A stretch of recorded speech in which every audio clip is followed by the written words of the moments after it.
जय श्री कृष्ण मित्रों, आप सभी का स्वागत है।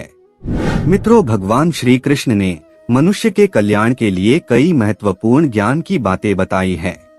भगवत गीता के मार्फत से ही भगवान केशव ने यह ज्ञान समस्त संसार को दिया है। ऐसे में भगवत गीता में भी बेटियों के जन्म के संदर्भ में बहुत ही सुंदर बात भगवान श्री कृष्ण जी ने बताई है, जिसे आज के हर एक मनुष्य को जानना उतना ही महत्वपूर्ण है। मित्रों, आखिर किस प्रकार के मनुष्य के घर में बेटियों का जन्म होता है और भगवान बेटी का जन्म होने से पहले किन परिवारों को चुनते हैं, और क्या सच में किसी घर में बेटी का जन्म होना उस मनुष्य के पिछले पाप या पुण्य कर्मों से जुड़ा होता है, तो इन्हीं सभी सवालों के जवाब आज हम इस वीडियो के मार्फत से जानेंगे। दोस्तों, आज भी हम एक ऐसे समाज में जी रहे हैं जो कि पुरुष प्रधान है।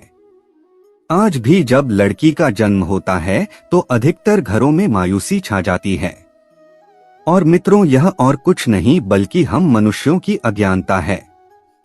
आज भी लड़की को हमारे यहाँ कई लोग बोझ ही समझते हैं।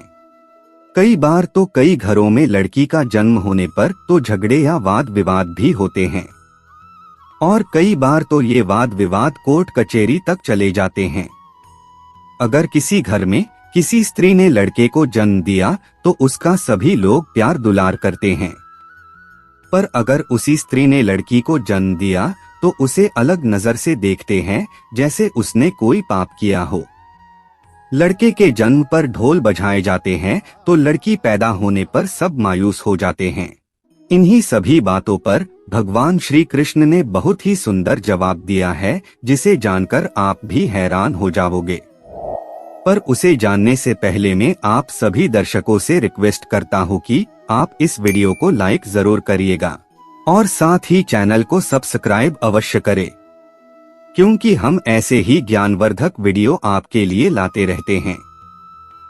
दोस्तों, आपने भी आपके गांव में या आपके बड़े बुजुर्गों के मुंह से सुना होगा कि बेटियां या बहु परिवार की कोई भी स्त्री घर में किसी की मृत्यु हो जाने पर उसका पिंडदान नहीं कर सकती। लेकिन यह बात बिल्कुल भी सही नहीं है, क्योंकि रामायण में बताया गया है कि जब प्रभु श्री राम के पिता राजा दशरथ की मृत्यु हो गई थी तो स्वयं माता सीता यानी अर्थात राजा दशरथ की बहू ने ही उनका पिंडदान किया था, जिससे उन्हें जन्म मरण के चक्र से मुक्ति मिल गई थी। इतना ही नहीं, हिंदू धर्म शास्त्रों में बताया गया है कि बेटियां भी अपने पिता के नाम का पिंडदान कर सकती हैं। वही अगर ससुराल पक्ष में कोई पुरुष नहीं है तो इस स्थिति में भी बहू पिंडदान कर सकती है। इसी वजह से अक्सर ये कहा जाता है कि जिस घर में बेटी का जन्म होता है वह घर स्वर्ग के समान होता है, क्योंकि बेटा तो केवल एक कुल को रोशन करता है, पर बेटियां तो दो कुलों को रोशन करती है। माता पिता के घर वो बेटी के रूप में अपने उत्तरदायित्व का निर्वहन करती हैं, तो ससुराल आकर एक बहू के रूप में सारे कर्तव्यों का पालन करती हैं।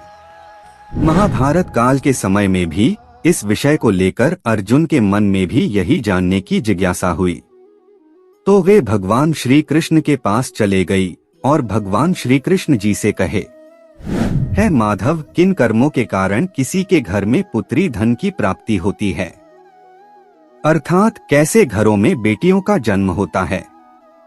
तब श्री कृष्ण अर्जुन से कहते हैं, हे पार्थ, इस समस्त ब्रह्मांड के कण कण में मेरा ही निवास है। इस समस्त मृत्यु लोक के प्राणियों के अंतर्भाग में मैं ही रहता हूँ, पर मेरा कर्तव्य मनुष्य को मार्ग दिखाना है, पर उस मार्ग पर चलना या ना चलना ये उस मनुष्य का खुद का दायित्व है। अगर किसी पुरुष के घर में बेटे भाग्य से होते हैं तो बिटिया सौभाग्य से, और जो भी स्त्री या पुरुष अपने पूर्व जन्म में पुण्य कार्य अर्जित किए होते हैं तो उन्हीं व्यक्ति को एक बेटी का माता या पिता होने का सौभाग्य प्राप्त होता है।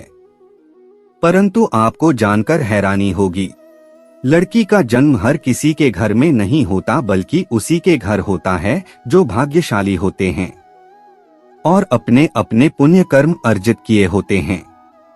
बेटियों के जन्म के लिए उन्हीं घरों को चुना जाता है जो बेटियों का भार सहन कर सके, क्योंकि तीनों लोकों में स्त्री अर्थात बेटियां ही ऐसी होती है जिसका भार हर कोई सहन नहीं कर सकता। वह बेटियां ही होती हैं जो इस सृष्टि को निरंतर चलाए रखती है। हे अर्जुन, पर जिस दिन इस सृष्टि में बेटियों का जन्म लेना रुक जाएगा तो उस दिन से इस सृष्टि का भी धीरे धीरे अंत हो जाएगा। इसलिए इस सृष्टि में वही परिवार किस्मत वाले होते हैं जिनके घर में एक से ज्यादा बेटियां होती हैं। शायद यही कारण है कि बेटियों को लक्ष्मी कहा गया है। अब सोचने वाली बात है कि कौन से कर्म के पश्चात व्यक्ति को लड़की का जन्म मिलता है और वो उनके घर के लिए लक्ष्मी का रूप साबित होता है। गरुड़ पुराण में बताया गया है कि जब आत्मा को नया जन्म मिलता है तब आत्मा को शरीर के अनुसार व्यवहार में चलकर अपने कर्म करने होते हैं। शरीर के जरिए कर्म करके ही एक आत्मा अपने जन्म के उद्देश्य को सार्थक भी बना सकती है और निरर्थक भी। यदि कोई पुरुष महिलाओं का आचरण करता है, यानी स्वभाव में महिलाओं वाली आदतें ले आता है या वही काम करना चाहता है जो एक महिला को करना चाहिए, तो ऐसे ही पुरुषों की आत्मा एक स्त्री का शरीर धारण करती है। वहीं गरुड़ पुराण में बताया गया है, यदि कोई व्यक्ति मृत्यु के अंतिम क्षण में किसी स्त्री को याद करते हुए प्राण त्यागता है तो वह अगले जन्म स्त्री के रूप में जन्म लेता है। वही अगर वह अंतिम क्षण में परमेश्वर का नाम लेता है तो वह मुक्ति के मार्ग पर अग्रसर हो जाता है। दोस्तों, बहुत से लोगों की यही सोच होती है कि बेटी है तो बिना समय गवाएं और इस पर पढ़ाई में पैसे लगाएं, जल्द से जल्द शादी कर दो। लेकिन यह सोच एक बेटी के भविष्य को बर्बाद कर देती है। जरा सोचिए, एक बच्ची के मन में कितने सपने होते हैं। उसे कुछ करना होता है लेकिन यह सपने सिर्फ सपने ही रह जाते हैं। इसलिए अपनी बेटियों को सपने पूरे करने देना चाहिए। उन्हें जीवन में हर वह खुशी दीजिए जो उन्हें मिलनी चाहिए, क्योंकि एक बेटे से ज्यादा एक बेटी हमेशा अपने माता पिता के लिए सोचती है। माता पिता को प्यार और अपनापन बेटी ही दिखा सकती है। बेटी के जन्म को एक जश्न की तरह मनाना चाहिए। इसलिए मित्रों, इस दुनिया में वही लोग बहुत किस्मत वाले होते हैं जिनके घर में बेटी जन्म लेती है।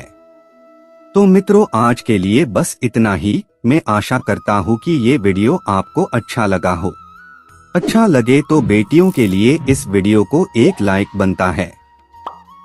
साथ ही चैनल को सब्सक्राइब करके कमेंट बॉक्स में जय मां लक्ष्मी, जय मां गौरी अवश्य लिखे। इस वीडियो को पूरा अंत तक देखने के लिए मैं आप सभी का धन्यवाद करता हूँ। आपका दिन शुभ रहे।